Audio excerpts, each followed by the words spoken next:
بسم الله الرحمن الرحيم ولو ترى إذ المجرمون ناكسوا رؤوسهم عند ربهم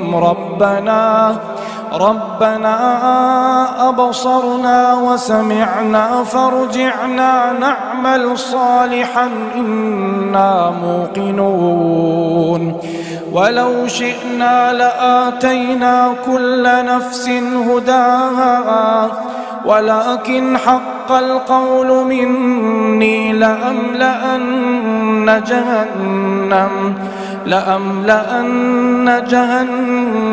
من الجنة والناس أجمعين فذوقوا بما نسيتم لقاء يومكم هذا إنا نسيناكم وذوقوا عذاب الخلد بما كنتم تعملون.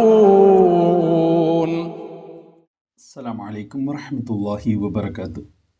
ഖുർആൻ പദം 1420 ദിവസത്തിലേക്ക് എല്ലാവരെയും ഹാർദമായി സ്വാഗതം ചെയ്യുന്നു.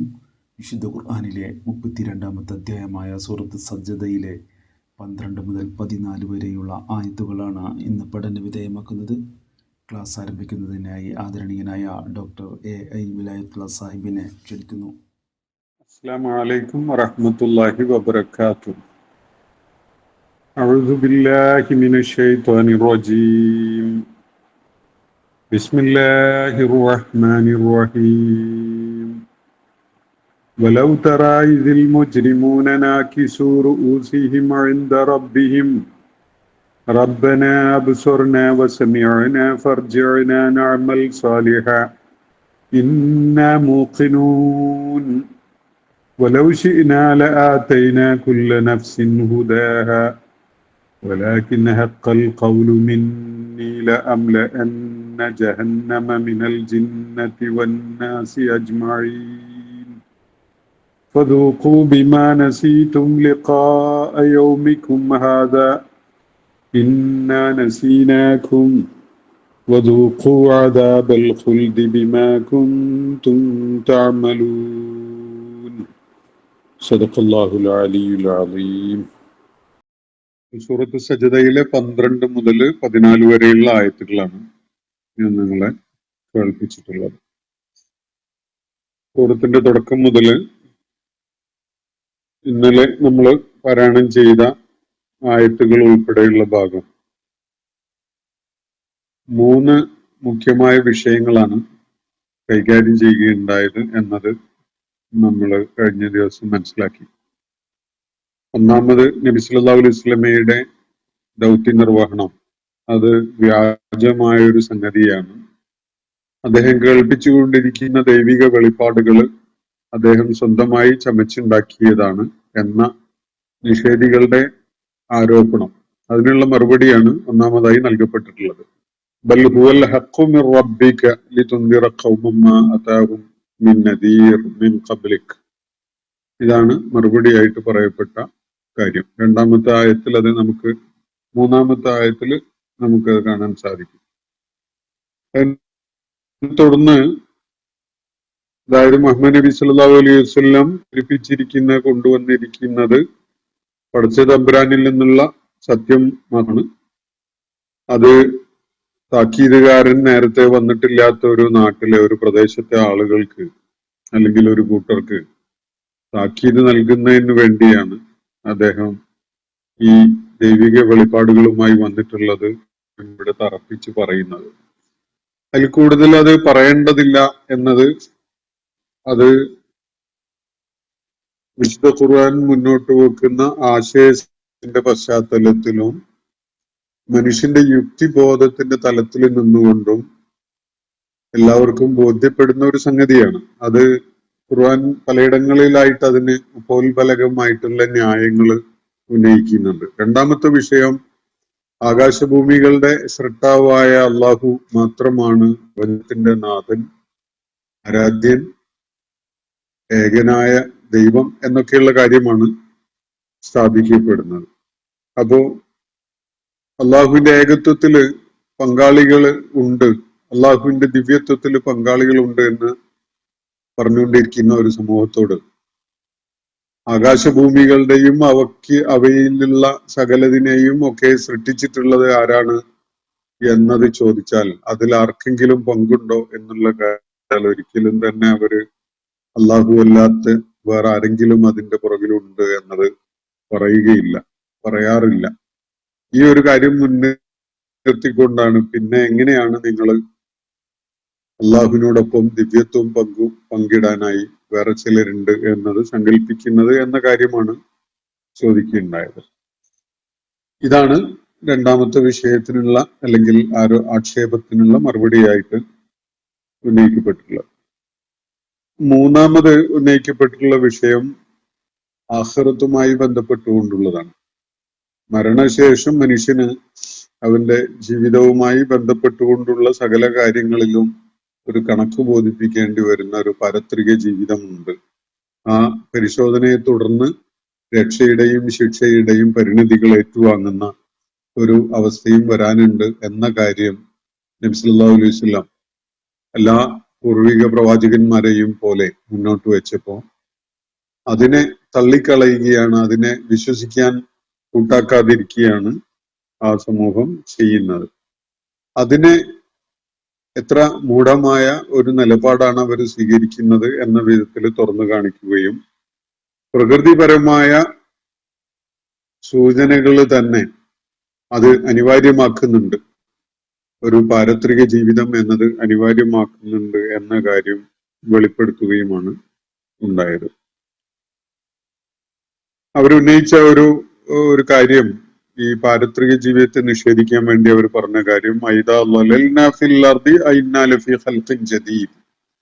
ഭൂമിയിൽ നമ്മൾ അലിഞ്ഞില്ലാതെയായി കണ്ടുപിടിക്കാൻ പോലും പറ്റാത്തൊരവസ്ഥയിലേക്ക് മാറിക്കഴിഞ്ഞാൽ പിന്നെ നമ്മളെ വീണ്ടും പുനഃസൃഷ്ടിപ്പ് നടത്തുമെന്നോ എന്നതാണ്.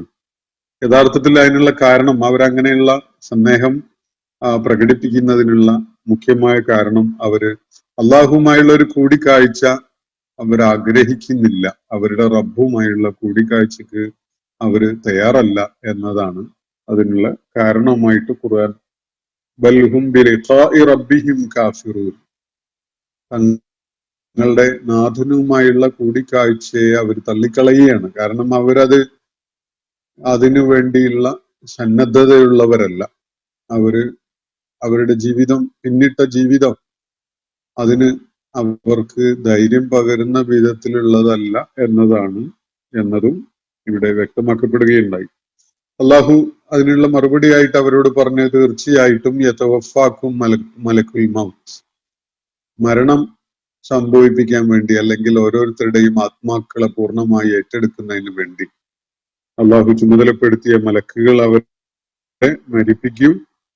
അത് അല്ലതീ വുക്കിലബിക്കും എന്നാണ്. നിങ്ങളുടെ കാര്യത്തിൽ ചുമതല ഏൽപ്പിക്കപ്പെട്ട മലക്കുകൾ നിങ്ങളെ തീർച്ചയായിട്ടും പൂർണ്ണമായി അങ്ങ് ഏറ്റെടുക്കും. മലക്കുൽ മൗത്ത് നിങ്ങളെ പൂർണ്ണമായി ഏറ്റെടുക്കും, നിങ്ങളെ മരിപ്പിക്കും. സുമ്മ ഇലാ റബ്ബിക്കും തുർജഊൻ, എന്നിട്ട് അതിനെ തുടർന്ന് നിങ്ങളുടെ നാഥന്റെ അടുക്കലേക്ക് നിങ്ങളെ തിരികെ അയക്കപ്പെടുകയും ചെയ്യും. ഇതാണ് പറഞ്ഞു വെച്ച കാര്യം. അപ്പോ ജഡത്തിൽ നിന്ന് വേർപെടുത്തി ആത്മാവിനെ മലക്കുകൾ ഏറ്റുവാങ്ങി അള്ളാഹുവിന്റെ അടുക്കലേക്ക് തിരിച്ചയക്കുന്ന ഒരു കാര്യം പറഞ്ഞു വെച്ചതിന് ശേഷം നമ്മൾ ഇന്ന് വായിച്ചു വെച്ച ആയത്തുകളിൽ ഈ ആത്മാക്കൾ ജഡത്തിൽ നിന്ന് വേർപെടുത്തപ്പെട്ട് അള്ളാഹുവിന്റെ അടുക്കലേക്ക് തിരികെ അയക്കപ്പെട്ടിട്ടുള്ള ആത്മാക്കൾ അള്ളാഹുവിന്റെ മുന്നിൽ എത്തുമ്പോൾ ഉണ്ടാകുന്ന ഒരു കാഴ്ച, അവിടെ ദൃശ്യമാകുന്ന ഒരു സംഗതി അള്ളാഹു വെളിപ്പെടുത്തുകയാണ് ഇന്ന് ഞാൻ നിങ്ങളെ കേൾപ്പിച്ചിട്ടുള്ള ആയത്തുകളിലായിട്ട്. ആ ആയത്തുകൾ ഫോക്കസ് ചെയ്തുകൊണ്ട് നമുക്ക് കാര്യങ്ങളുമായി മുന്നോട്ട് പോകാം. വലൗ തറ ഇതിൽ മുജ്രിമൂന നാകിസൂ റൂഊസി, ഇന്ന് കേൾപ്പിച്ച ആയത്തുകളാണ് ഞാൻ വിശദീകരിക്കുന്നത്. വലൗ തറ ഇതിൽ മുജ്രിമൂന നാകിസൂ റൂഊസി, കുറ്റവാളികൾ, അക്രമികൾ, അധർമ്മികൾ അവര് റബ്ബിന്റെ അടുക്കൽ എഴുന്ന റബ്ബിയും, തങ്ങളുടെ റബ്ബിന്റെ അടുക്കൽ, റബ്ബിന്റെ സന്നിധിയിൽ ശിരസ് തൂക്കിയിട്ടവരായി നിൽക്കുന്ന കാഴ്ച തങ്ങളെങ്ങാനും കാണുകയാണെങ്കിൽ അത് എത്ര കഷ്ടമായ ഒരവസ്ഥയാണ് എന്നത് തീർച്ചയായിട്ടും താങ്കൾക്ക് ബോധ്യം. അള്ളാഹു നബി സല്ലല്ലാഹു അലൈഹി വസല്ലമയെ അഭിസംബോധന ചെയ്തുകൊണ്ട് പറയുകയാണ് ഇത്. എങ്കിലും അത് എല്ലാവരെ സംബന്ധിച്ചിടത്തോളം ആ ചിത്രം ഒന്ന് മനസ്സിൽ കാണാവുന്ന വിധത്തിലാണ് ഈ കാര്യം പറയുന്നത്. പ്രവാചകരെ, താങ്കൾ എങ്ങാനും ഈ ആളുകളെ, ഈ കുറ്റവാളികളെ, അള്ളാഹുവിനെയും പ്രവാചകനെയും പാരത്രിക ജീവിതത്തെയും നിഷേധിക്കുന്ന ഈ നിഷേധികളായ കുറ്റവാളികളെ, സ്വന്തത്തോട് തന്നെ അക്രമം ചെയ്ത, ജീവിതം പാഴാക്കി കളഞ്ഞ ഈ മുജ്രിമുകളെ താങ്കൾ കാണാനിടയാവുകയാണ് എന്ന് വെക്കുക. മലക്കുകൾ അവരുടെ ശരീരത്തിൽ നിന്ന് അവരുടെ ആത്മാക്കളെ വേർപ്പെടുത്തി അള്ളാഹുവിന്റെ അടുക്കലേക്ക് പറഞ്ഞയച്ചല്ലോ. അള്ളാഹുവിന്റെ സന്നിധിയിൽ എത്തുന്ന ഘട്ടത്തിൽ അവര് നിൽക്കുന്ന ആ നിപ്പ് താങ്കൾക്ക് എങ്ങാനും കാണാൻ അവസരം ഉണ്ടായിരുന്നെങ്കിൽ അത് എന്തായിരിക്കും എന്നതാണ് ഇവിടെ പറയാതെ പറയുന്നത്. നാഖിസൂർ ഊസിഹിം, അവരുടെ തലകൾ, അവരുടെ ശിരസ്സുകൾ തൂക്കിയിട്ട വിധത്തിലാണ് ഉണ്ടാവുക. കുറ്റബോധം കൊണ്ട് അവരുടെ ശിരസ്സുകൾ താഴോട്ട് തൂങ്ങിക്കിടക്കുന്ന പോലെ ആയിട്ടുണ്ടാവും. തല ഉയർത്തി നിൽക്കാൻ പറ്റുന്ന, തങ്ങളുടെ റബ്ബിന്റെ അടുക്കൽ ചെന്നിട്ട് ആ റബ്ബിനെ അഭിമുഖീകരിക്കാൻ അഭിമാന ബോധത്തോടുകൂടി നിൽക്കാൻ കഴിയുന്ന അവസ്ഥയിലല്ല അവരാരും ഉണ്ടാവുക. തല തൂക്കിയിട്ട വിധത്തിൽ, ഓരോരുത്തരും ശിരസ് തൂക്കിയിട്ട വിധത്തിലാണ് റബ്ബിന്റെ മുന്നിൽ എത്തിക്കപ്പെടുമ്പോ ഉണ്ടാവുക. നാക്കിസൂ റൂസിഹിം ഇന്ദ റബ്ബിഹിം, തങ്ങളുടെ റബ്ബിന്റെ അടുക്കൽ, സന്നിധിയിൽ അവരുടെ റൂസ് എന്ന് പറഞ്ഞാൽ ശിരസ്സുകളാണ്. റസ് എന്നുള്ളതിന്റെ ബഹുവചനാണ്. നാക്കിസു എന്ന് പറഞ്ഞാൽ നെക്കസ എന്ന് പറഞ്ഞാൽ തൂക്കിയിടുക എന്നാണ്, ഹാങ് ചെയ്തിടുക. അപ്പൊ നാക്കിസു റൂസിഹിം, ശിരസ് തൂക്കിയിട്ടവരായിക്കൊണ്ട് അവര് തങ്ങളുടെ റബ്ബിന്റെ അടുക്കല് അപമാനഭാരത്താലും പാപഭാരത്താലും അങ്ങനെ തലകുനിച്ച് അല്ലെങ്കിൽ കുനിഞ്ഞു നിൽക്കുന്നവരായിക്കൊണ്ട് തങ്ങളുടെ റബ്ബിന്റെ സന്നിധിയിൽ എത്തുമ്പോ ആ സമയത്ത് അങ്ങേയറ്റം കഷ്ടം തോന്നുന്ന, അങ്ങേയറ്റം പരിതാപകരമായ ഒരു കാഴ്ചയാണ് താങ്കൾക്ക് അവിടെ കാണാൻ കഴിയുക. ആ ഘട്ടത്തില് അവര് മന്ത്രിച്ചു കൊണ്ടിരിക്കുന്നത്, പറയാൻ ശ്രമിച്ചുകൊണ്ടിരിക്കുന്നത് ഈ ഒരു കാര്യമാണ്. റബ്ബന അബ്സർന, ഞങ്ങളുടെ നാഥ ഞങ്ങളെല്ലാം കണ്ടു, തികച്ചും കണ്ടു മനസ്സിലാക്കി. ഇനി ഒരു സന്ദേശവും ഒരു സന്ദേഹവും ഞങ്ങളുടെ ഒന്നും മനസ്സിൽ ബാക്കിയില്ല. ഇവിടെ അങ്ങനെയാണല്ലോ, 1000 തവണ അവസരം കിട്ടിയാൽ പോലും സന്ദേഹം നിലനിന്നുകൊണ്ടേ പോവുകയാണ്. ആളുകള് നിരന്തരമായിട്ട് അവരുടെ അവിശ്വാസത്തിന്റെ ഒരു ഒരു ആങ്കറേജിൽ അങ്ങനെ നിന്നുകൊണ്ട് പൊള്ളയായ അന്തസ്സാര വിഹീനമായ ചോദ്യങ്ങൾ ഉന്നയിച്ചുകൊണ്ട് അങ്ങനെ അവര് മുന്നോട്ട് പോകും. അവരൊരിക്കലും തന്നെ മനസ്സ് തട്ടിക്കൊണ്ടുള്ള ഒരു അന്വേഷണം നടത്തുകയില്ല. അങ്ങനെ കഴിയുന്ന ആളുകൾ അള്ളാഹുവിന്റെ മുന്നിൽ, അള്ളാഹുവിന്റെ മുന്നിൽ അവരുടെ ആത്മാക്കൾ എത്തുമ്പോ അവര് തല കുനിച്ച് നിൽക്കുന്ന, അല്ലെങ്കിൽ തല തൂക്കിയിട്ട വിധത്തില് അള്ളാഹുവിന്റെ മുന്നിൽ നിന്നുകൊണ്ട് അള്ളാഹുവിനോടായിട്ട് പറയുന്ന കാര്യം ഇതാണ്: റബ്ബന അബ്സർന വസമിഅന, ഞങ്ങളുടെ നാഥ ഞങ്ങള് കണ്ടു, ഞങ്ങള് കേൾക്കുകയും ചെയ്തു, ഞങ്ങൾക്കെല്ലാം മനസ്സിലായി, എല്ലാ മറയും നീങ്ങി കാര്യങ്ങളുടെ യാഥാർത്ഥ്യം ഞങ്ങൾക്ക് ബോധ്യപ്പെടാൻ അവസരം ഉണ്ടായി. കണ്ടും കേട്ടും ഞങ്ങൾക്ക് എല്ലാം ബോധ്യമായി. ഫർജിഅന, അതുകൊണ്ട് റബ്ബേ നീ ഞങ്ങളെ ഒന്ന് തിരിച്ചയക്കണേ. നഅമൽ സാലിഹ, ഞങ്ങള് സൽക്കർമ്മികളായിട്ട് ജീവിക്കാം, ഞങ്ങള് സാലിഹായ അമലുകൾ ചെയ്തുകൊണ്ട് ജീവിക്കാം, ഞങ്ങൾക്ക് ഒരു അവസരം കൂടി തരണം, ഒന്ന് തിരിച്ചയക്കണം. ഇതാണ് അവർ പറയുന്നത്. ഇന്നാ മൂഖിനൂൻ, ഞങ്ങൾക്ക് ദൃഢബോധ്യമായി കഴിഞ്ഞു, യഖീനായി കഴിഞ്ഞു, ഞങ്ങൾക്ക് ഇനി ഒരു സന്ദേഹവും ബാക്കിയില്ല, ഒരു സംശയവുമില്ല, ഞങ്ങളൊന്ന് മടക്കി അയച്ചാൽ മതി, ഞങ്ങൾ അവിടെ എത്തിയിട്ട് എല്ലാ സൽക്കർമ്മങ്ങളും ചെയ്യുന്നതിൽ വ്യാപൃതരായിക്കൊള്ളാം എന്നാണ് അവർ പറയുന്നത്. ഞങ്ങൾക്ക് ദൃഢമായ ബോധ്യം വന്നിരിക്കുന്നു. ദൃഢബോധ്യം വരലാണല്ലോ ജീവിതത്തിന്റെ ലക്ഷ്യം തന്നെ. യഖീൻ ഉണ്ടാവുക എന്നുള്ളതാണ്. യഖീൻ നേടുന്നത് വരെയാണ് ഇവിടെ പരീക്ഷണങ്ങൾ ഓരോരുത്തർ ഇടേണ്ടി വരിക. അപ്പോ ഞങ്ങൾക്ക് ഈ യഖീൻ ആയി കഴിഞ്ഞു, കണ്ട ഒരു കാര്യം ബോധ്യപ്പെടുന്ന വിധത്തില് ദൃഷ്ടിയും അതുപോലെ കേൾവി പ്രവർത്തനക്ഷമമായിക്കൊണ്ടും എല്ലാ കാര്യങ്ങളും അറിയാനും മനസ്സിലാക്കാനും ബോധ്യപ്പെടാനും അവസരം ഉണ്ടായി കഴിഞ്ഞു. അതുകൊണ്ട് ഇനി ഞങ്ങളൊന്ന് തിരിച്ചയക്ക്, ഒരു അവസരം, ഒരിക്കൽ കൂടി ഒരു അവസരം തരണം. ഞങ്ങൾ നഅമൽ സ്വാലിഹ, ഞങ്ങള് നന്മ ചെയ്യാം, സുഹൃതങ്ങൾ ചെയ്യാം. ഇന്നാ മൂഖിനൂൻ, ഞങ്ങൾക്ക് ദൃഢബോധ്യം വന്നിരിക്കുന്നു എന്നാണ് അവർ പറയുന്നത്. ബോധ്യമുണ്ടാകുന്നതിന് വേണ്ടിയുള്ള മനുഷ്യന്റെ അന്വേഷണം അത് 100% ഉള്ളിൽ തട്ടിക്കൊണ്ടുള്ള ആത്മാർത്ഥതയോടുകൂടിയുള്ള ബുദ്ധിപരമായ തികഞ്ഞ സത്യസന്ധതയോട് കൂടിയുള്ളതാവണം. അങ്ങനെ സംഭവിക്കുന്നില്ലെങ്കിൽ ഒരാൾ ജീവിതകാലം മുഴുവനും അന്വേഷിയായാൽ പോലും അയാൾക്ക് സത്യം കണ്ടെത്താൻ സാധ്യമല്ല. അയാൾ അങ്ങനെ ഉള്ളിൽ തട്ടാത്ത പൊള്ളയായ ചോദ്യങ്ങളുമായിട്ട് അങ്ങനെ നീങ്ങിക്കൊണ്ടിരിക്കും. അല്ലെങ്കിൽ അകാരണമായ പകയും വിദ്വേഷവും ശത്രുതയൊക്കെ കാണിച്ചുകൊണ്ട് സത്യത്തിനെതിരില് സത്യത്തിനോട് പോരാടുന്നവനായിക്കൊണ്ട് അയാൾ അങ്ങനെ കാലം കഴിച്ചു കിട്ടും. എന്നാൽ എല്ലാവരെയും പോലെ മലക്കുൽ മൗത്ത് അയാളെയും പിടികൂടും. അയാളുടെ ആത്മാവിനെയും ജഡത്തിൽ നിന്ന്, ശരീരത്തിൽ നിന്ന് വേർപെടുത്തി കൊണ്ടുപോകും. ആ ആത്മാവിനെയും അള്ളാഹുവിന്റെ അടുക്കലേക്ക് തിരിച്ചയക്കും. അപ്പോ അവിടെ എത്തുമ്പോ തല ഉയർത്തി നിൽക്കുന്ന അഭിമാനബോധത്തോടു കൂടി നിലകൊള്ളുന്ന ഒരവസ്ഥ ഉണ്ടാവില്ല. മറിച്ച് കുറ്റബോധം കാരണമായിട്ട് തല കുനിച്ചവരായിട്ടാണ് അവർ അള്ളാഹുവിന്റെ മുന്നിൽ എത്തുക, ശിരസ് തൂക്കിയിട്ടവരായിട്ട്. അന്നേരം അള്ളാഹുവിനോട് അവർക്ക് പറയാനുള്ളത് റബ്ബന അബ്സർന വസമിഅന ഫർജിഅന നഅമൽ സ്വാലിഹ എന്നാണ്. റബ്ബെ, ഞങ്ങള് എല്ലാം കണ്ടു, എല്ലാം കേട്ടു, അതുപോലെ നീ ഞങ്ങളെ ഒന്ന് തിരിച്ചയച്ചാൽ മതി, ഞങ്ങൾ നഅമൽ സ്വാലിഹ, നല്ല കാര്യങ്ങൾ, നല്ല കർമ്മങ്ങൾ ചെയ്തോളാം. ഇന്നാ മൂഖിനൂൻ, ഞങ്ങൾക്ക് ദൃഢബോധ്യം വന്നിരിക്കുന്നു എന്നാണ്. ഈ ദൃഢബോധ്യമാണ് ജീവിതത്തിന്റെ ലക്ഷ്യം. എന്തായാലും ഞങ്ങൾക്ക് എല്ലാം കണ്ടപ്പോ ദൃഢബോധ്യം വന്നിരിക്കുന്നു, അതുകൊണ്ട് ഞങ്ങളെ തിരിച്ചയക്കണം എന്നാണ് ഇവർ പറയുന്നത്. സൂചനകളെ വായിച്ചെടുത്ത് ഉൾക്കൊണ്ട് മനസ്സിലാക്കി നിലപാടുകൾ സ്വീകരിക്കാൻ അവർ കൂട്ടാക്കിയിരുന്നില്ല. നേരില് കാര്യങ്ങളെ മറനീക്കി കണ്ടപ്പോഴാണ് അവർക്ക് ബോധ്യപ്പെടുന്നത്. അതിനെ തുടർന്നുള്ള സംസാരമാണ് അവർ നടത്തുന്നത്. അങ്ങനെയുള്ളവർക്ക് ഒരു രണ്ടാമത് ഒരു അവസരം നൽകുക എന്ന സംഗതി അള്ളാഹുവിന്റെ സ്കീമിലുണ്ടോ? അതാണ് വിഷയം. രണ്ടാമതൊരു അവസരം നൽകപ്പെടുക എന്നത് അള്ളാഹുവിന്റെ പദ്ധതിയിൽ ഉൾപ്പെടുത്തപ്പെട്ടിട്ടുണ്ടോ?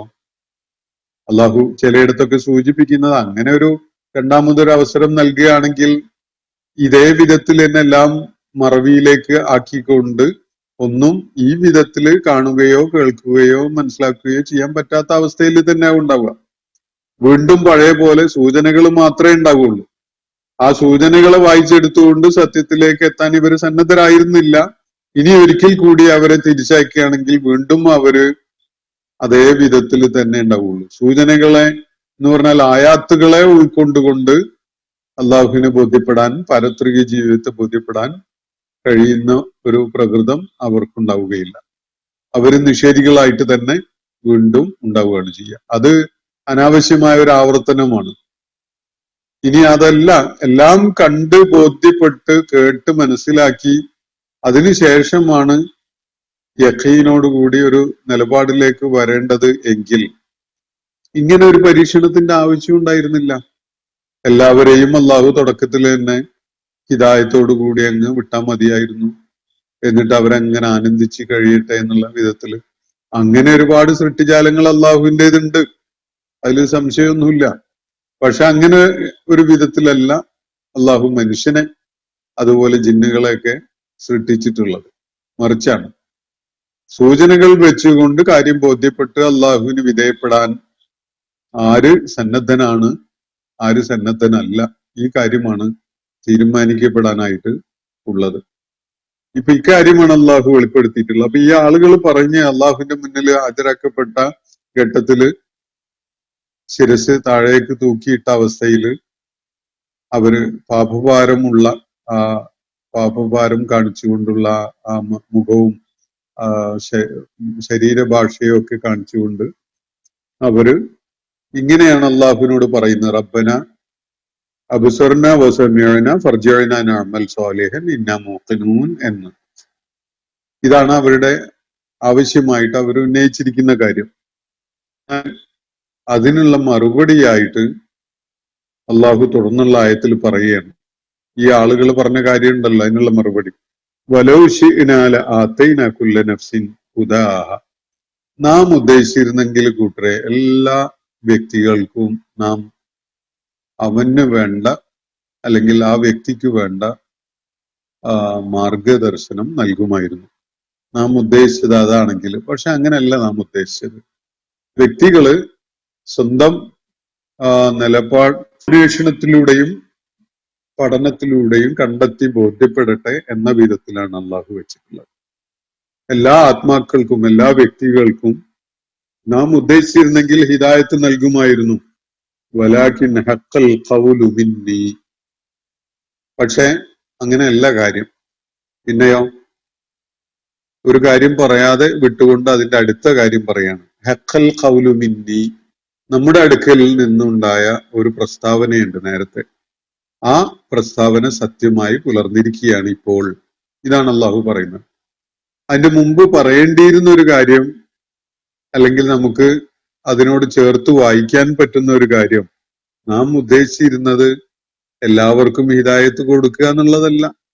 കണ്ണും കാതും അതുപോലെയുള്ള കഴിവുകളും പ്രയോജനപ്പെടുത്തിക്കൊണ്ട് അള്ളാഹുവിന്റെ ഈ സൂചനകളെ, ആയാത്തുകളെ ഉൾക്കൊണ്ടുകൊണ്ട് സത്യം ഉൾക്കൊള്ളാനും സത്യം പിന്തുടർന്നുകൊണ്ട് സുഹൃതങ്ങൾ ചെയ്യാനും ആരാണോ ഒരുക്കമുള്ളത് എന്നത് പരീക്ഷിക്കാൻ വേണ്ടിയാണ് നിങ്ങളെ നാം സൃഷ്ടിച്ചിട്ടുള്ളത് എന്നതാണ്.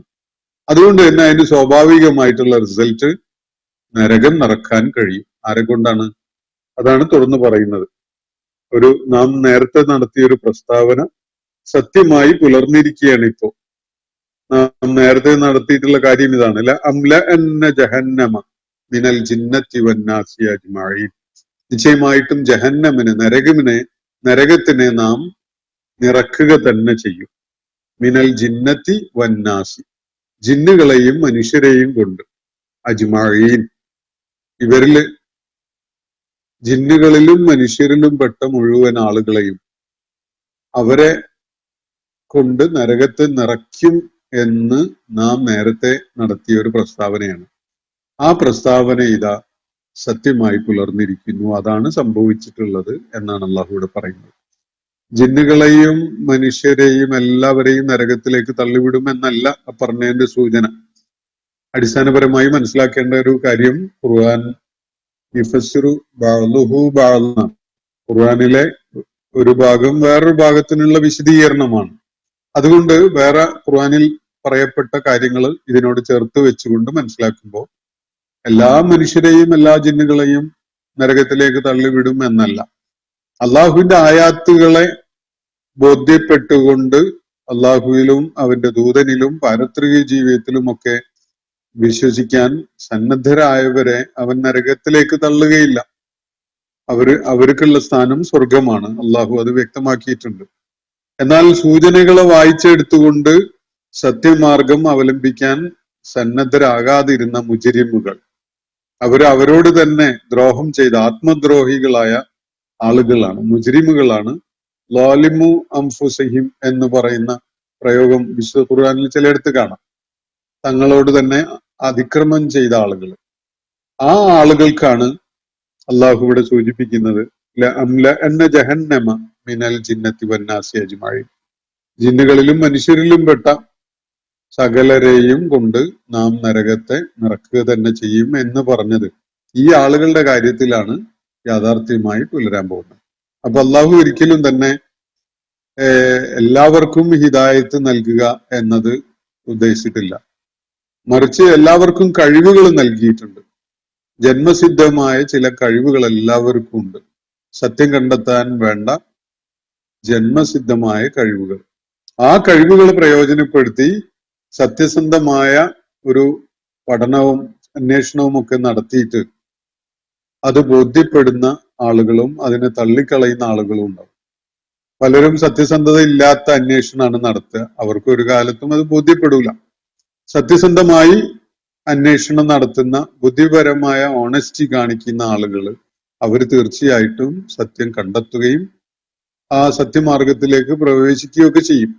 അത്തരം ആളുകള് അവരെ കൊണ്ട് നരകം നടക്കും എന്ന് പറഞ്ഞ ഈ പ്രസ്താവനയുടെ ഭാഗമായിട്ട് വരുന്നില്ല. അപ്പോ അംല ജഹന്നമ മിനൽ ജിന്നത്തി വന്നാസി അജ്മഈൻ. അതുകൊണ്ട് നിങ്ങളിപ്പോ ആ യാഥാർത്ഥ്യം ഉള്ള സമയം എത്തിയിരിക്കുകയാണ്. അതാണ് നിങ്ങളിപ്പോ അഭിമുഖീകരിച്ചു കൊണ്ടിരിക്കുന്നത്. അള്ളാഹുവിന്റെ ആ പ്രസ്താവന സത്യമായി പുലർന്നിരിക്കുന്നു. അതുകൊണ്ട് ഫദൂഖൂ, നിങ്ങൾ ആസ്വദിച്ചു കൊള്ളുക. ബിമാ നസീതും, അത് നിങ്ങൾ മറന്നു കളഞ്ഞത് കൊണ്ടുള്ളതാണ് കേട്ടോ. അതാണ് ഇടക്ക് വെച്ച് പറയുന്നത്. ഫദൂഖൂ, എന്താ നിങ്ങൾ ആസ്വദിക്കേണ്ടതിന്? ഇപ്പോ നിങ്ങൾ ഒരു കാര്യം ആസ്വദിക്കാൻ പോവുകയാണ്. ആ ആസ്വാദനം നിങ്ങൾക്ക് ഉണ്ടാകുന്നതിന്റെ ഒരു കാരണം നിങ്ങൾ നേരത്തെ കരുതിക്കൂട്ടി ഒരു കാര്യം മറന്നു കളഞ്ഞിരുന്നു. അത് കാരണമായിട്ടാണ്. എന്താണ് മറന്നത്? ലിഖാ യൗമിക്കും ഹാദ, ഈ ഒരു ദിനത്തെ നേരിടേണ്ടി വരും എന്ന സംഗതിയെ നിങ്ങൾ നേരത്തെ നിഷേധിച്ചു കൊണ്ടിരുന്നു, മറന്നു കളഞ്ഞു. യഥാർത്ഥത്തിൽ എല്ലാവർക്കും ബോധ്യപ്പെടുന്ന ഒരു കാര്യമാണ്. പക്ഷെ ഒരുപാട് പേര് അത് ഇന്റൻഷനലായി മറന്നു കളഞ്ഞു. അതിനോട് അവഗണനയുടെ ഒരു സമീപനം സ്വീകരിച്ചു. ക്രമേണ അവരുടെ ബോധമണ്ഡലത്തിലോ ഓർമ്മയിലോ അങ്ങനെ ഒരു കാര്യം തന്നെ ഇല്ലാതെയായി. വിചാരണയുടെ ഒരു നാള്, അള്ളാഹുവിന്റെ മുന്നിൽ ഹാജരാക്കപ്പെടുന്ന ഒരു നാള്, വിധി നിർണയത്തിന്റെ ഒരു നാള് വരാനിരിക്കുന്നു എന്ന ഒരു കാര്യം നിങ്ങൾക്ക് നേരത്തെ ബോധ്യപ്പെട്ടതാണ്. നിങ്ങൾക്ക് ബോധ്യപ്പെടാൻ ആവശ്യമായ സകല നടപടികളും അള്ളാഹു സ്വീകരിച്ചിട്ടുണ്ടായിരുന്നതാണ്. പക്ഷേ നിങ്ങൾ അതിനെ അവഗണിച്ചു. തുടർന്ന് നിങ്ങൾ അതിനെ പൂർണ്ണമായി വിസ്മൃതിയിലേക്ക് തള്ളി. അത് കാരണമായിട്ടാണ് ഇപ്പോ നിങ്ങളോട് ആസ്വദിക്കൂ എന്ന് പറയുന്നത്. എന്താണ് ആസ്വദിക്കേണ്ടത് എന്നത് തുടർന്നാണ് പറയുന്നത്. ഫദൂഖൂ, എന്താണ് ആസ്വദിക്കേണ്ടത്? ആസ്വദിക്കേണ്ട കാരണം ഇതാണ്. ബിമാ നസീതും ലിഖാ റബ്ബിക്കും ഹാദ, ലിഖാ യൗമിക്കും ഹാദ. നിങ്ങളുടെ ഈ നാള്, ഈ ഒരു ദിവസം ഉണ്ടാകും, ഈ ഒരു ദിവസത്തെ കണ്ടുമുട്ടേണ്ടി വരും, നേരിടേണ്ടി വരും എന്നൊരു കാര്യത്തെ നിങ്ങൾ മറന്നു കളഞ്ഞത് കാരണമായിട്ട് നിങ്ങൾ ആസ്വദിച്ചോളൂ. ഇപ്പോ എന്താ ആസ്വദിക്കേണ്ടത്? ഫദൂഖൂ, ഈ നരകശിക്ഷയാണ് ആസ്വദിക്കാൻ വേണ്ടി പറയുന്നത്. നരകത്തിലേക്ക് തള്ളിവിടപ്പെടുന്ന നരകം നിറയ്ക്കുമെന്നാണല്ലോ അള്ളാഹു പറഞ്ഞിട്ടുള്ളത്. അതുകൊണ്ട് അത് ആസ്വദിച്ചോളൂ. ബിമാ നസീതും ലിഖാ യൗമിക്കും ഹാദ. എന്നിട്ട് അള്ളാഹു പറയുന്നത്, ഇപ്പൊ നിങ്ങൾ എന്നെ വിളിച്ച് പറയുന്നുണ്ടല്ലോ, റബ്ബന അബ്സർന വസമിഅന ഫർജിഅന നഅമൽ സാലിഹ എന്നൊക്കെ പറഞ്ഞുകൊണ്ടിരിക്കുന്നുണ്ടല്ലോ. നമ്മുടെ നിലപാട് അതിനോട് എന്താണ്? ഇന്നാ നസീനാക്കും, നാം നിങ്ങളെയും മറക്കുകയാണ്. നിങ്ങൾ പറയുന്നതും നിങ്ങൾ ആവശ്യപ്പെടുന്ന ഒന്നും കേൾക്കാൻ ഞാൻ സന്നദ്ധനല്ല. നാം അതിനെ സൗകര്യപൂർവ്വം അങ്ങ് മറക്കാം എന്നാണ് വെച്ചിരിക്കുന്നത്. ഇന്നാ നസീനാക്കും, നാം നിങ്ങളെയും ഇതാ വിസ്മരിക്കുന്നു, മറന്നു കളയുന്നു. മറന്നു കളയുക എന്ന് പറയുന്നതിന്റെ തുടക്കത്തിൽ അവഗണിക്കുക എന്നൊരർത്ഥമുണ്ട്. അതാണ് ഈ മനുഷ്യരൊക്കെയും അതുവരെ ചെയ്തിട്ടുള്ളത്. അള്ളാഹുവിന്റെ ജീവിത സന്ദേശം അവരെ കേൾപ്പിക്കപ്പെട്ടപ്പോ അവരത് അവഗണിക്കുകയായിരുന്നു. ഹൃദയത്തിലേക്ക് അങ്ങ് ഏറ്റെടുക്കുകയായിരുന്നില്ല. അവഗണിക്കുകയും തുടർന്ന് അവരതിനെ പൂർണ്ണമായി മറക്കുകയും ചെയ്തു. അത് കാരണമായിട്ട് ഇന്ന് നിങ്ങളെല്ലാം കണ്ടു, കേട്ടു, ബോധ്യപ്പെട്ടു, ദൃഢബോധ്യം വന്നു എന്നൊക്കെ പറയുകയാണല്ലോ. നാം നിങ്ങളെ കാണുന്നില്ല, നിങ്ങളങ്ങ് അവഗണിക്കുകയാണ്, നിങ്ങളങ്ങ് മറന്നു കളയുകയാണ്. ഇന്നാ നസീനാക്കും. അതുകൊണ്ട് വദൂഖൂ അദാബൽ ഖുൽദ്, നിങ്ങൾ നിത്യതയുടെ ശിക്ഷ അനുഭവിച്ചുകൊള്ളൂ, ആസ്വദിച്ചുകൊള്ളൂ എന്നാണ് അള്ളാഹു ഒരു ഊന്നലോടെ വീണ്ടും പറയുന്നത്. ആദ്യം പറഞ്ഞിട്ടുണ്ട് ഫദൂഖൂ എന്ന് മുകളിൽ വരിയിൽ പറഞ്ഞിട്ടുണ്ട്. എന്നിട്ട് ഇപ്പൊ വീണ്ടും അത് ആവർത്തിക്കുകയാണ്. വദൂഖൂ അദാബൽ ഖുൽദ്, നിത്യമായി അനുഭവിക്കാനുള്ള ശിക്ഷ നിങ്ങൾ ആസ്വദിച്ചോളൂ. ബിമാ കുന്തും തഅമലൂൻ, അത് നിങ്ങളുടെ കർമ്മഫലമാണ്, നിങ്ങളുടെ അമലിന്റെ ഫലമായിട്ട്, നിങ്ങൾ എന്താണോ ചെയ്തത് അതിനുള്ള പ്രതിഫലമായിട്ടാണ്. അള്ളാഹു ഒരു വലിയ അവസരം നിങ്ങൾക്ക് നൽകിയിരുന്നു. ആ അവസരം എങ്ങനെയാണ് നിങ്ങൾ പ്രയോജനപ്പെടുത്തിയിട്ടുള്ളത്? ആ അവസരം പ്രയോജനപ്പെടുത്തി നിങ്ങൾ എന്താണ് ചെയ്തിട്ടുള്ളത്? അത് കാരണമായിട്ടാണ് നിങ്ങളിപ്പോ നിത്യതയുടെ ശിക്ഷ, എന്നെന്നും അനുഭവിക്കാനുള്ള ശിക്ഷ ഏറ്റുവാങ്ങാനിരിക്കുന്നത് എന്ന കാര്യം കൂടി അവരോട് പറയപ്പെടുകയാണ് ആ ഘട്ടത്തിൽ. ഇന്ന് നിങ്ങൾ പറയണതൊന്നും ഞാൻ കേൾക്കണില്ല കേട്ടോ, ഞാൻ അവഗണിക്കുകയാണ്, ഞാൻ നിങ്ങളങ്ങ് മറന്നു കളയുകയാണ്. ഇതാണ് അള്ളാഹു പറയുന്നത്. വല്ലാത്തൊരു പരിഹാസവും വല്ലാത്തൊരു അതികഠിനമായ ഒരു വേദനിപ്പിക്കുന്ന ഒരു സംസാരവുമായിട്ടാണ് അവർക്കത് അനുഭവപ്പെടുക. ഘട്ടത്തില് ഞങ്ങൾ നിങ്ങളെ അങ്ങ് മറക്കുകയാണ്. ആരെങ്കിലും വല്ല സഹായവും ഒക്കെ തേടിക്കൊണ്ട് നമ്മുടെ അടുക്കലേക്ക് വന്നാൽ, ഒരു എന്തെങ്കിലും ഒരു വിഷയം സൂചിപ്പിച്ചുകൊണ്ട്, പഴയ കാലത്ത് എന്തെങ്കിലും ഒരു സംഗതി സൂചിപ്പിച്ചുകൊണ്ട് ഒരാള് നിങ്ങളെ ഞങ്ങൾ അങ്ങ് മറക്കുകയാണ് എന്ന് പറഞ്ഞാൽ അത് എന്തുമാത്രം വേദന ഉളവാക്കുന്ന ഒരു സംഗതിയാണ് എന്നത് ഒന്ന് ആലോചിച്ച് നോക്കൂ. അതുപോലെ അല്ലെങ്കിൽ അതിനേക്കാൾ എത്രയോ കഠോരമായ ഒരു വിഷയമാണല്ലോ ഇത്. അപ്പോ ഈ ആളുകള് ഞങ്ങൾ കണ്ണു തുറന്നു കണ്ടു, കേട്ടു, ബോധ്യപ്പെട്ടു, ഞങ്ങൾ ഒന്നും കൂടി തിരിച്ചയക്കണം, ഞങ്ങൾ നന്മ ചെയ്തോളാം എന്ന് പറയുമ്പോ അള്ളാഹു അവരോട് പറയുന്നത്, അങ്ങനെ എല്ലാവർക്കും ഹിദായത്ത് കൊടുക്കാൻ വേണ്ടി നാം ഉദ്ദേശിച്ചിട്ടുണ്ടായിരുന്നില്ല. നാം ഉദ്ദേശിച്ചിരുന്നെങ്കിൽ എല്ലാവർക്കും സന്മാർഗം കൊടുക്കാമായിരുന്നു. പക്ഷെ നാം ഉദ്ദേശിച്ചത് നിങ്ങൾക്ക് തന്നിട്ടുള്ള സാധ്യതകളെ പ്രയോജനപ്പെടുത്തിയിട്ട് സത്യം കണ്ടെത്തുവാനും ഉൾക്കൊള്ളുവാനും അത് പിൻപറ്റുവാനും ഒക്കെ വേണ്ടിയായിരുന്നു. ആ അവസരം നിങ്ങൾ പാഴാക്കി.